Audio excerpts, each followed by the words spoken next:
I never finished making this game.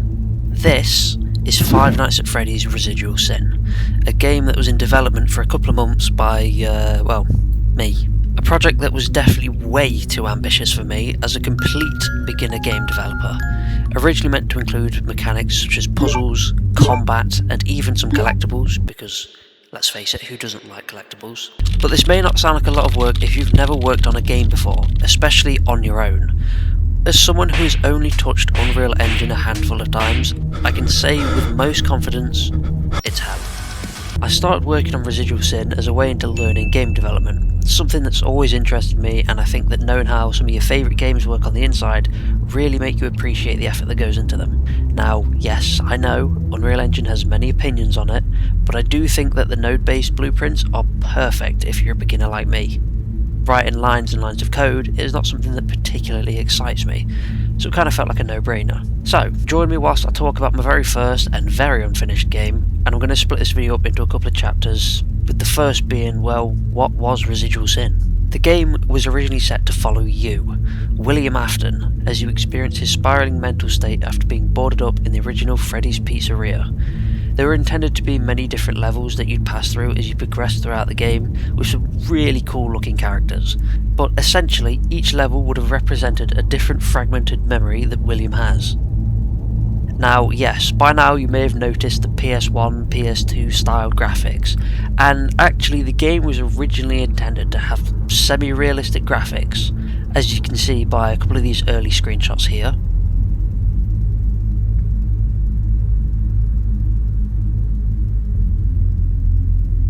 But I kind of came to the decision that with that style it was going to take a lot more time to produce all the assets and all the levels for the game. So in the end I switched to a more easily producible style of game as I was a complete one-man team. Residual Sin actually became an idea when I created a model just for fun. It was a Fredbear model that I made because I never really felt satisfied with the other models that you probably see a lot of online. And I just want to make it clear, they're not bad models by any means. I just kind of wanted to try and make it something that maybe felt a bit more canon.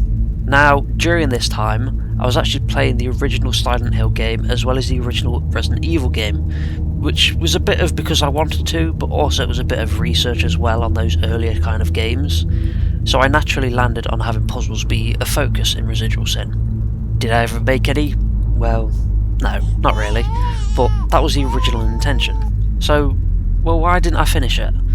If I was to think really hard on why I didn't finish Residual Sin, it's most likely I just didn't know how to progress a story from where I got to. I'm by no means a story writer, and I also tend to jump headfirst into a project rather than plan the whole thing out in a cohesive way, which I think is probably why one day I just never went back to it, and it just kind of was left to sit on my drive. Don't get me wrong, I loved working on the project for the most part. The challenge of trying to get features to work and designing levels that other people can play and find intuitive was an incredible feeling. But I was working on the story as I was developing the game at the same time. So there was many times I'd go back and I'd change something and then I'd go back to what I was doing, but then I'd want to change something else, so I'd go back and forth. It was not really what you want to be doing when you're making your first game. I also think that yes, while the original idea was a good concept, it's a very difficult thing to execute, and in a way that the player will sort of just understand what's happening in certain areas. So, do I think that I'll come back to finish it? Well, no, not really. I think a game of this scope needs a lot more experience behind it to make it an actual engaging piece, and I just don't have the skills in loads of areas to produce something to the standard that I set myself. Residual Sin was definitely a learning curve and a good introduction into game development, but ultimately things needed to move way too fast at a pace in which I wasn't retaining the knowledge of things that I'd learned beforehand. So we're going to go through the game itself and just take a general look around, and I'll explain some of the things that are placed throughout the game and talk more about some of the features and the characters that never really made it into the game. So the first area that you start in is actually in the original Freddy's Pizzeria, the one from the first FNAF game, but as you can see, it's seen better days. I'm honestly quite proud of how this area looks, and I think it's a shame that it wasn't something more, but there's some really cool areas, the backstage being one of my favourites. So here's just a little walk through the main pizzeria in its decrepit state. At the end of the first area, there's this unfinished segment where William navigates through the old Freddy's as he enters this room here. Essentially, this area was to serve as the gateway into William's mind and leads you into the next area. So the cutscene that was originally supposed to play here was Circus Baby recognising William and wanting to be together again. Simple concept. But the floor gives way and leads you into this next area. The area went through a little change as it was originally meant to open with 2 doors, as you can see in this early screenshot, and it was intended to give the illusion of choice, but it wasn't really anything more. There was no Circus Baby as she was added much later in development. And here's a good look of the entire map from above.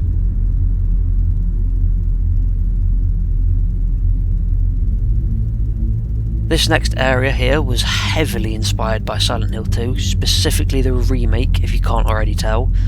It's a game that I personally loved to pieces and was a big inspiration of what the gameplay and the environments were going to be. So I sort of included this area as a bit of a homage to the Labyrinth area with these annoying enemies in them, which I'm still not over. This area is the most unfinished as it's the level I was working on before I started to stop working on the game itself, and the general aim was to find this photo frame, which is kindly shown by this placeholder, and you'd have to find the remaining pieces of the missing photos, put it back into the frame, and you'd progress through the story. There's a couple areas here that were supposed to be interpreted as fragments of William's life from before he was spring-locked. You had this area here, which was intended to look like a hospital room, with the first photo fragment and a key. It's very unfinished as you can see here, and here is also a partly done living room which you may remember from its appearance in Sister Location. After entering this room, you turn around after picking up a photo fragment, and the wall behind you opens up as you pass through this weird fleshy tunnel thing. I'm not really sure what this was supposed to represent, to be honest. I just kind of thought it looked cool and broke up the level a little bit. I did originally plan to have some sort of enemies in this particular area, something like, I don't know, ghost children that you'd have to fend off, sort of like the children that William had killed was still on his conscience, but I just have no idea how to even implement something like that, as well as something that would make sense to be a weapon that's not a kitchen knife. There's a couple of collectibles here and there, and once you've grabbed them all, you head back, put the pieces together in the frame, and it unlocks this door here. You enter it, and it's an interpretation of the Grindchild's room.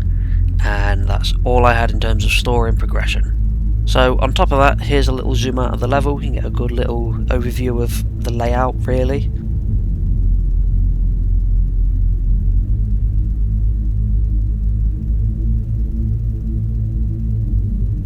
Moving on to another section, this was a severely unfinished but somewhat done level, which takes place within the Afton house.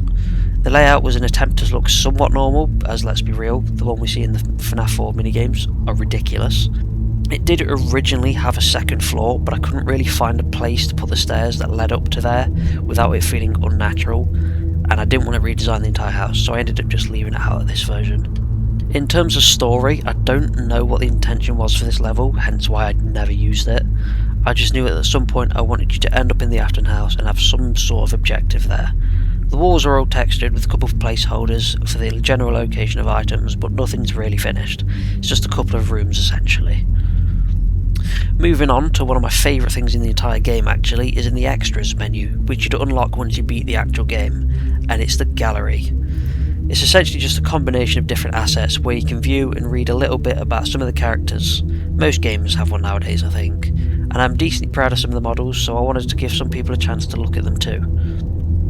Here's a little run through of all the models I had, some of which never got used at all. Feel free to pause and read about each character if you'd like.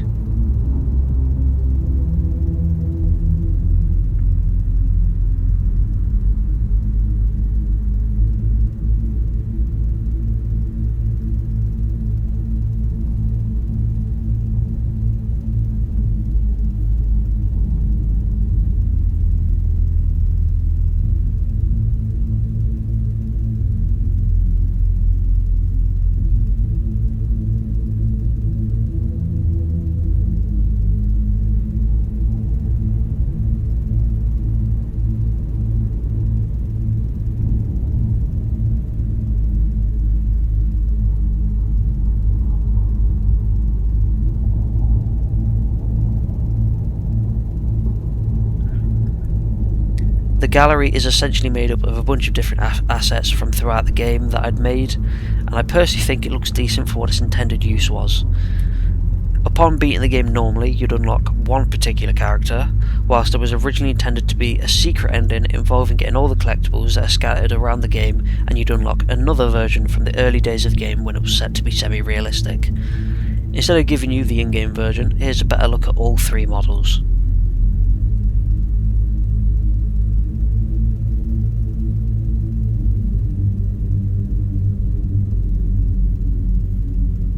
This is what I named Alternate Fredbear, and essentially this version of Fredbear was made to represent the bite victim's wounds after the bite of A3, but in a bit more of a creepy way.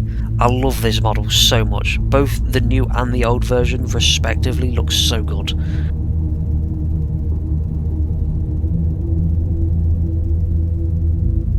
Here's also an unused jump scare from the semi-realistic version of the Alternate Fredbear model. But essentially that's most of what Residual Sin was and what I'd done. It was definitely fun to learn Unreal with the lack of knowledge I have. I definitely recommend using Unreal if you're a total beginner like I was. Will I make another game? Maybe. And maybe, just maybe, I'll finish it.